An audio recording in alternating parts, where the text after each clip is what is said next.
Eles puderem ficar de pé, Lucas capítulo 13, nós vamos ler os versículos de 6 a 9. A parábola de hoje é a figueira sem fruto, né? Ou em algumas outras Bíblias, né, vem a figueira estéril.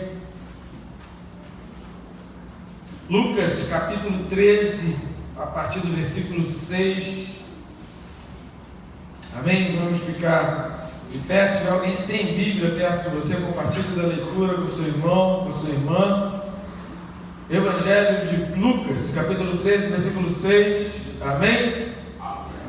Então diz assim a palavra do Senhor. Então Jesus proferiu a seguinte parábola: certo homem tinha uma figueira plantada na sua vinha, e vindo procurar fruto nela, não achou. Pelo que disse ao viticultor: há 3 anos venho procurar fruto nesta figueira e não acho. Podes cortá-la. Para que está ela ainda ocupando inutilmente a terra? Ele, porém, respondeu: Senhor, deixa ainda este ano, até que eu escave ao redor dela e lhe ponha estrume. Se vier a dar fruto, bem está, se não, mandarás cortá-la. Amém? Amém. Pode sentar.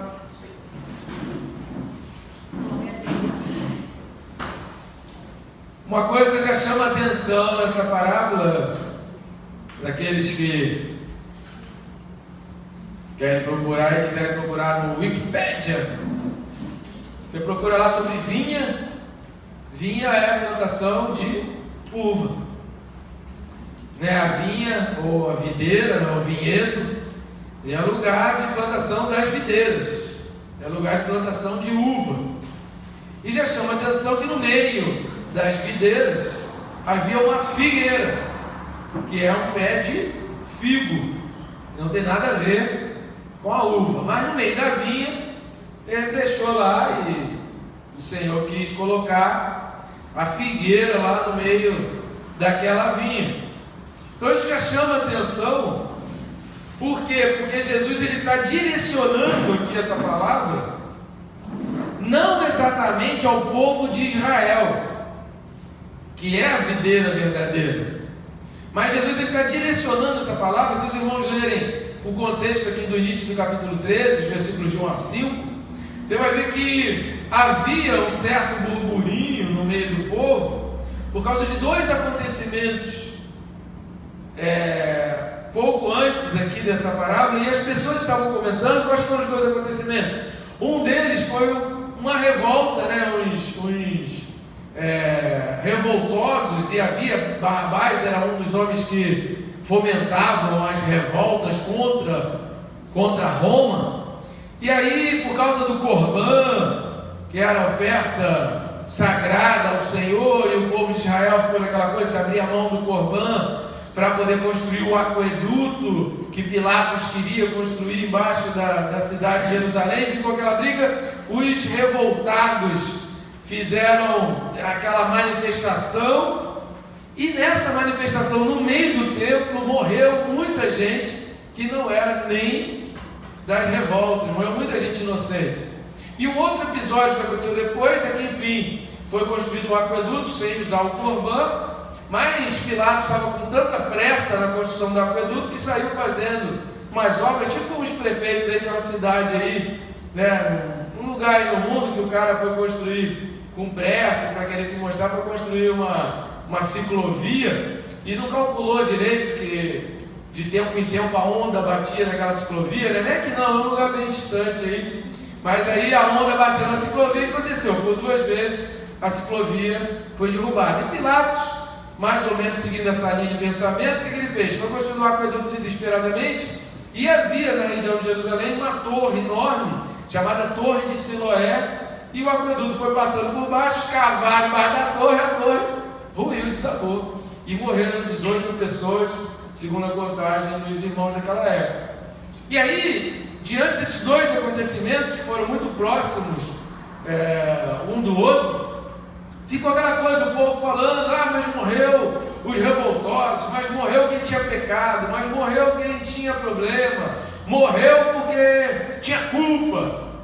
Então havia esse burburinho, e Jesus então fala aí no versículo 2, capítulo 13 de Lucas, Jesus fala assim: vocês pensam o quê? Que quem morreu era mais pecador do que vocês?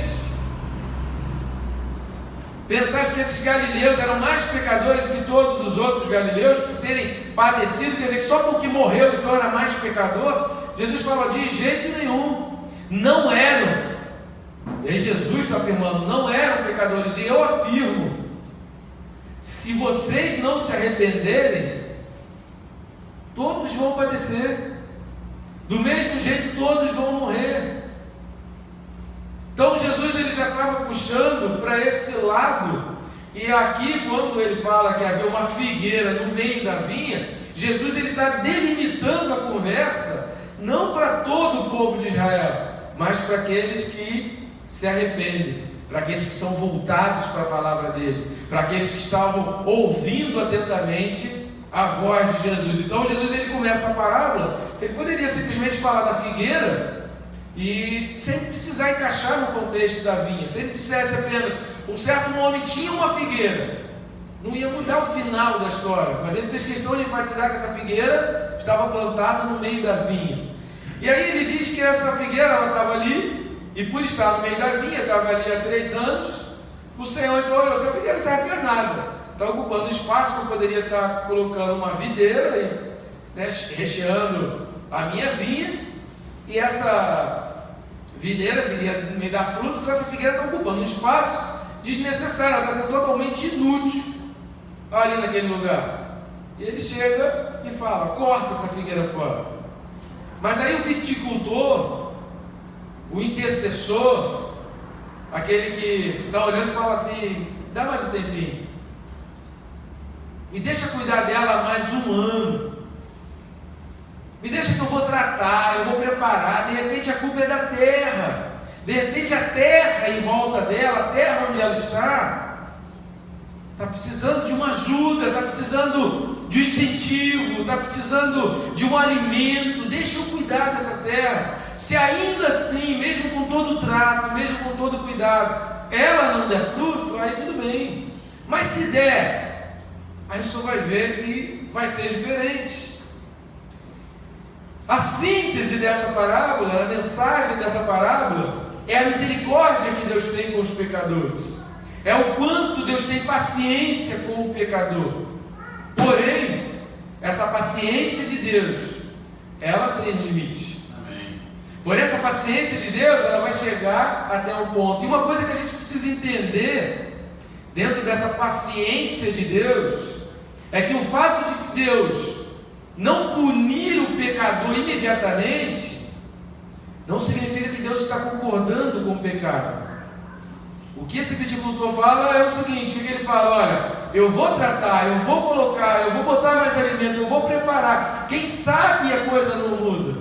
Deus está dando oportunidade para a coisa mudar. Então Jesus ele está invertendo aquele pensamento do início do capítulo 13, falando: olha, quem ficou vivo é mais pecador do que morreu, e só está vivo porque Deus está dando oportunidade de arrependimento. Só está vivo porque houve um intercessor. Só está vivo porque alguém intercedeu por eles. Só está vivo porque tem alguém orando por eles. E Deus está falando assim: eu vou dar mais um tempo então.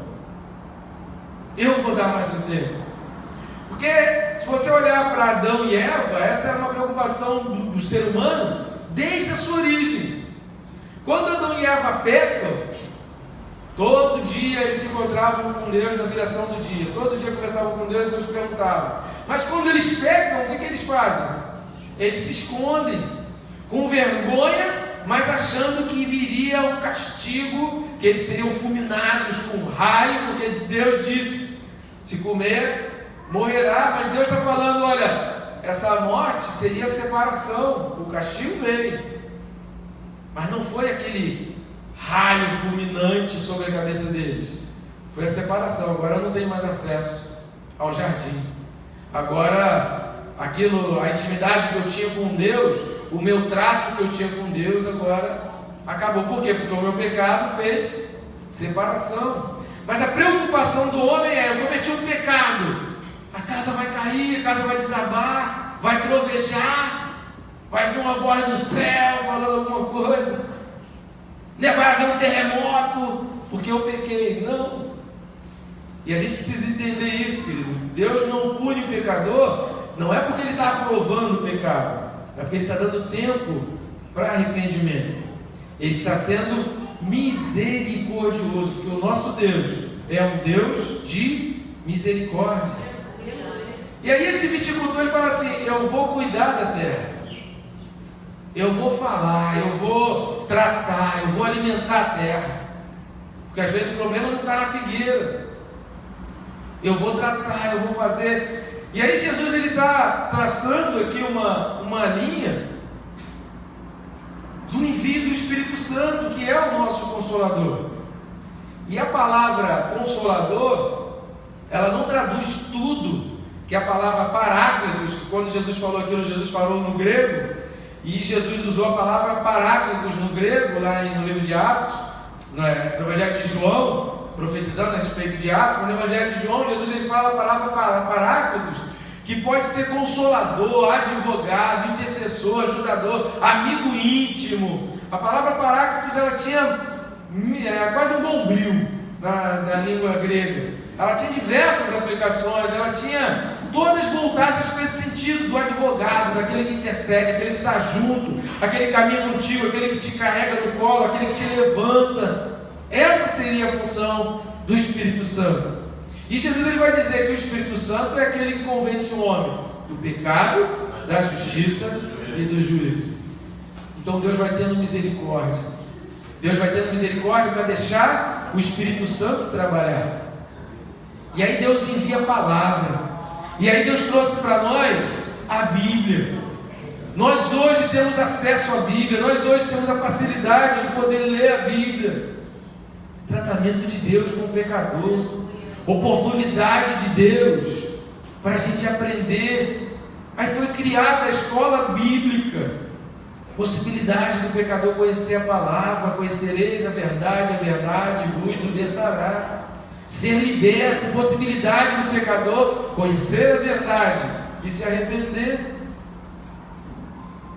Porque tem gente que fala assim, mas eu vou me arrepender um dia. Mas eu vivo no pecado, eu peco, porque também na casa em que eu moro, não tem muita alternativa. Eu peco porque onde eu trabalho, a tentação é muito grande. Eu peco porque no bairro em que eu moro, é muita oferta para poder pecar. E a gente vai arrumando justificativa para continuar vivendo no pecado. Queridos, onde Adão e Eva estavam antes de pecar? No paraíso. Eles estavam no paraíso, querido. Judas conviveu, viveu, ouviu, presenciou e até fez milagres, presenciou o poder de Deus, viu como Jesus tratava, escutou as coisas, as mesmas coisas que todos os outros. Por que ele aprendeu coisa diferente?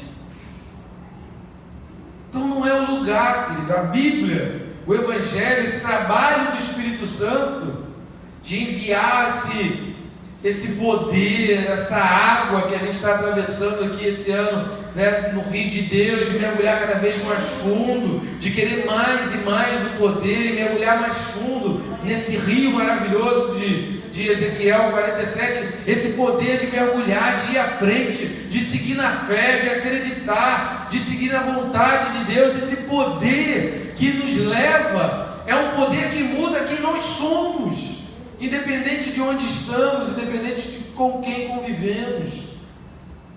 Deus transforma nós, Deus quer transformar cada vez mais você. Sabe por que a pessoa não consegue resistir à bebida? Porque bebe. Sabe por que a pessoa não consegue resistir à droga? Porque usa. No dia que ela começar a parar, vai vir uma força contrária, vem abstinência, vem crise, mas é só ela parar, e ela já não vai ser mais usuária.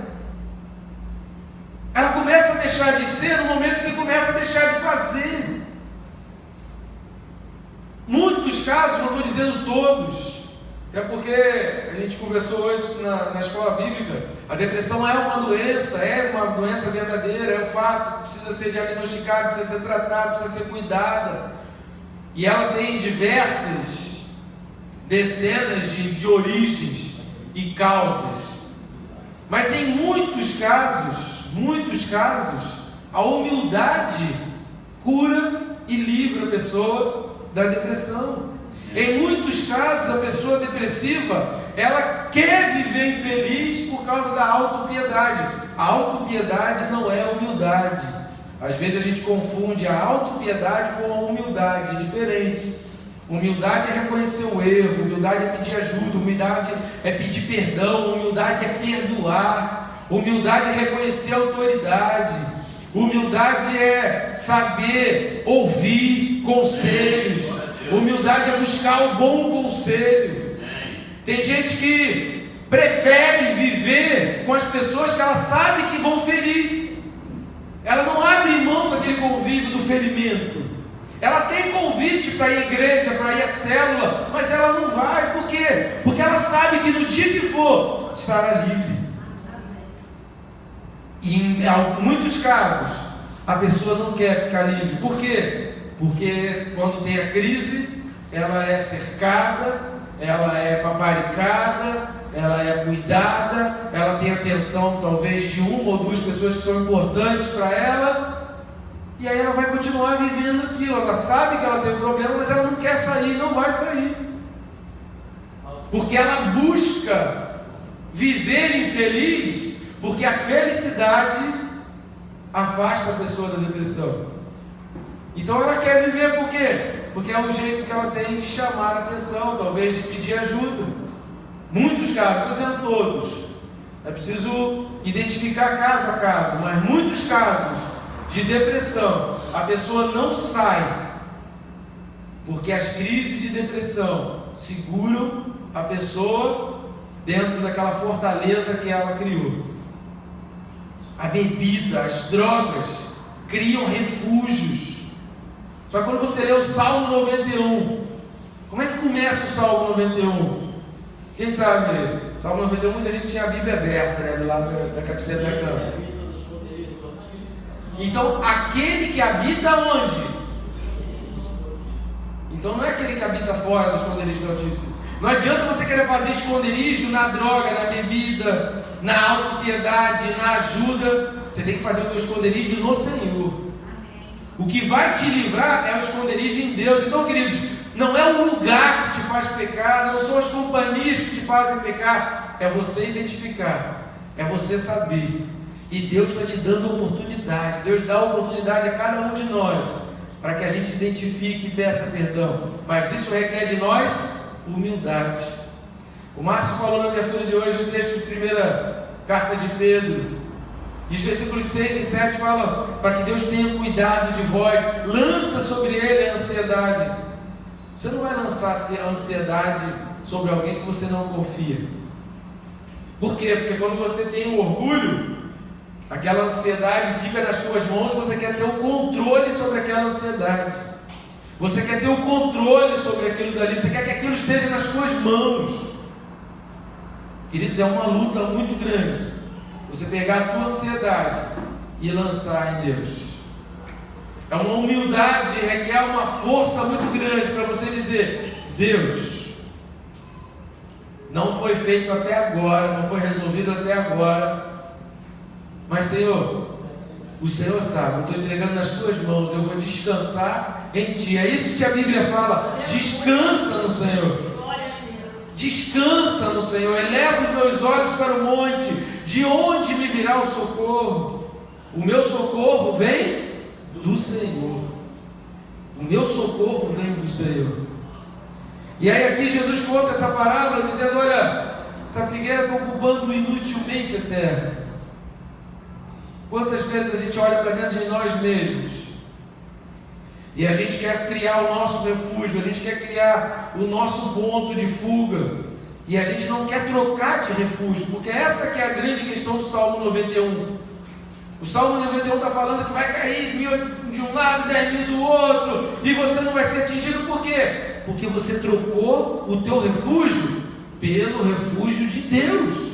Porque você saiu daquele alcance do teu poder, do você consegue, do você é capaz, da tua responsabilidade, e falou: Deus, olha, eu estou entregando agora nas tuas mãos. Eu estou reconhecendo o teu poder, eu estou reconhecendo a tua capacidade. Eu quero me esconder em ti. Eu preciso me refugiar em ti. A gente tem que ser muito humilde para reconhecer isso, para falar isso, para trocar. Porque muitas coisas que a gente faz, queridos, são fugas. Muitos pecados são fugas. Aliás, muitos pecados são fugas, não. Todos os pecados são fugas. Todo pecado, qualquer que seja ele, é uma fuga que a gente escolhe de receber de Deus. Todo pecado é uma substituição a uma graça, a um poder, a uma dádiva, a um presente vindo da parte de Deus. Todo pecado, qualquer que seja ele, todo vício, qualquer que seja ele, é uma fuga de receber aquilo que Deus tem para nós. A gente vai vivendo uma geração hoje que valoriza cada vez mais a natureza humana. E a gente precisa, a essência do cristianismo, que Jesus falou desde o início, é que o homem olhando para dentro de si mesmo só vai ver impureza. Quando o homem olha para dentro de si mesmo, o que ele vê? Lascívia, adultério, homicídios. Ele precisa confiar em Deus. Ele precisa acreditar em Deus. Amém. E reconhecer: Deus está me dando oportunidade. Deus está me dando tempo. Amém. Deus está colocando à minha disposição aquilo que eu posso fazer para mudar. Amém. Quando fala aqui, olha, tem que tratar a terra, tem que fazer algo, o que eu preciso mudar? Amém. O que eu preciso aparar? O que está precisando de alimentação? Será que falta alimentação lá na minha raiz? Porque às vezes eu não estou dando fruto, porque eu preciso mudar a minha alimentação na raiz. Eu estou puxando o nutriente espiritual do lugar errado. Eu estou me baseando espiritualmente nas forças erradas. Tem gente que vai até a igreja, mas a pessoa tem muita dificuldade em casa de dobrar um joelho para orar, de no trabalho sair no banheiro, dobrar o seu joelho e orar, de estar no trem ou no metrô, fechar os olhos e orar. Por que a gente tem dificuldade de fazer isso? Por que isso é uma luta? Por que inserir esses hábitos são tão difíceis? Por que isso é tão difícil? Jesus ele fala que um dos grandes problemas do povo de Israel, e Tiago ele vai falar sobre isso, era a dura cerviz. Sabe o que é dura cerviz? Cerviz é essa parte aqui, né, que fala cervical. Então essa parte aqui, então era dura. Parecia uma armadura, a pessoa não se curvava, a pessoa não se quebrava, a pessoa não cedia. Cerviz dura, não. Eu posso, eu sou dono, eu mando, eu resolvo. E Deus vai dando tempo, e Deus vai tratando, e Deus vai cuidando, e Deus vai tentando tirar os alicerces, Deus vai tentando tirar as fontes, mas a pessoa permanece inabalável, permanece firme. Não é nesse sentido que Deus está falando no Antigo Testamento, de serão como os montes de Sião inabaláveis. Não é nesse sentido.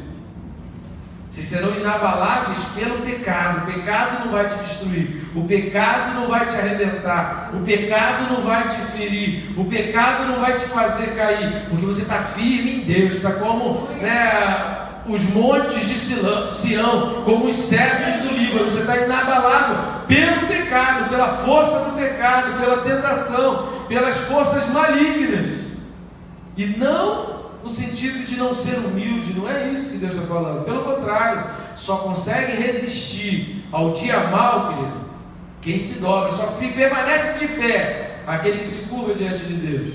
Só permanece firme aquele que se derrama aos pés do Senhor. Só permanece forte aquele que reconhece diante de Deus que é fraco. Só consegue ter vitória aquele que consegue dizer diante de Deus que não pode fazer nada, que depende do Senhor. Esses alcançarão. Esses alcançarão. Aleluia! Alcançarão misericórdia. Mateus capítulo 5. Esses alcançarão a misericórdia. Não é o rico de espírito. O que é o rico de espírito? É aquele que espiritualmente acha que não precisa de nada, que é dono de tudo, mas os pobres de espírito, os mansos. Não é o soberbo, pelo contrário. O que a Bíblia fala sobre a soberba? A soberba precede a queda. Pior momento da vida de Davi foi quando ele começou a ter paz. A pior fase da vida de Davi, quando ele largou a dependência de Deus. Enquanto ele estava tendo guerra, estava tendo luta, estava sendo perseguido, ele estava sendo mais dependente de Deus. Ele compunha salmos.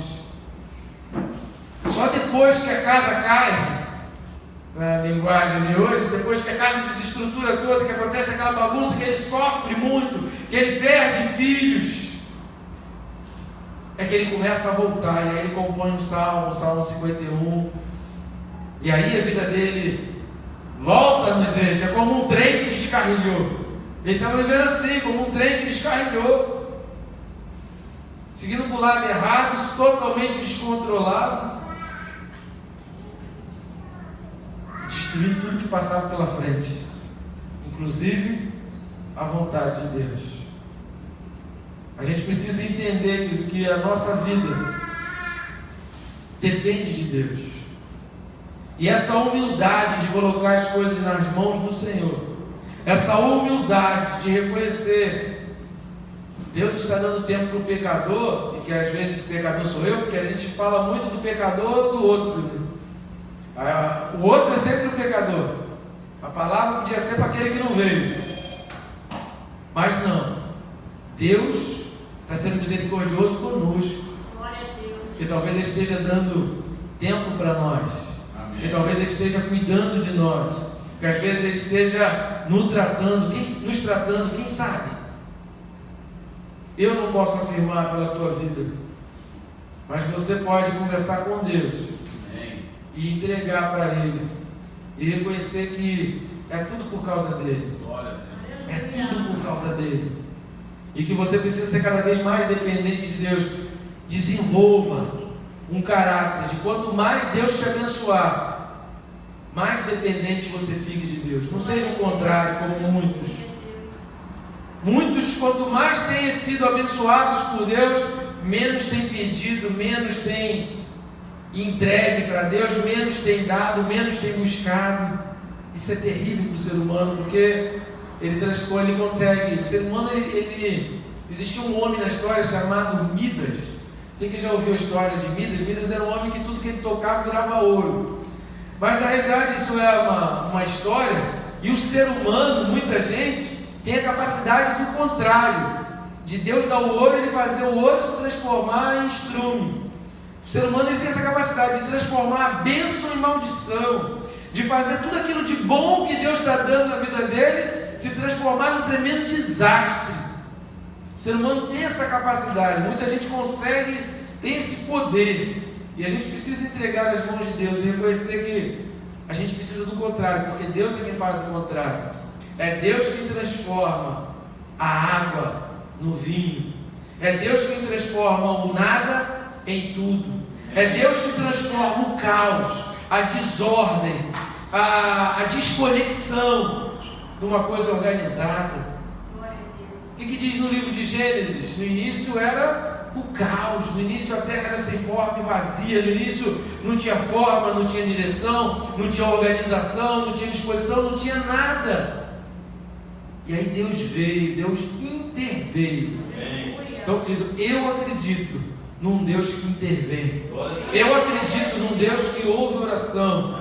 Eu acredito num Deus que um coração arrependido ele não despreza jamais. Sabe por quê? Isso é promessa dele. Isso está escrito na palavra. E se essa palavra é a minha regra de fé e prática, que a gente precisa entender isso. Não pode ser apenas a minha regra de fé, tem que ser a minha regra de fé e prática. É um passo, são os dois passos que a gente tem que ter: fé e prática, fé e prática, fé e prática, esquerda, direita, fé e prática. A Bíblia tem que ser esse nosso manual. Se a Bíblia é o nosso manual, então eu acredito no poder de um Deus que intervém, que muda, que transforma, que tem paciência, que tem misericórdia, que cuida de cada um de nós, porque o nosso Deus tem cuidado de nós. Aleluia. Amém? Amém. Se você crê nisso, então fique de pé, coloque a mão no seu coração e que você diga nessa noite que realmente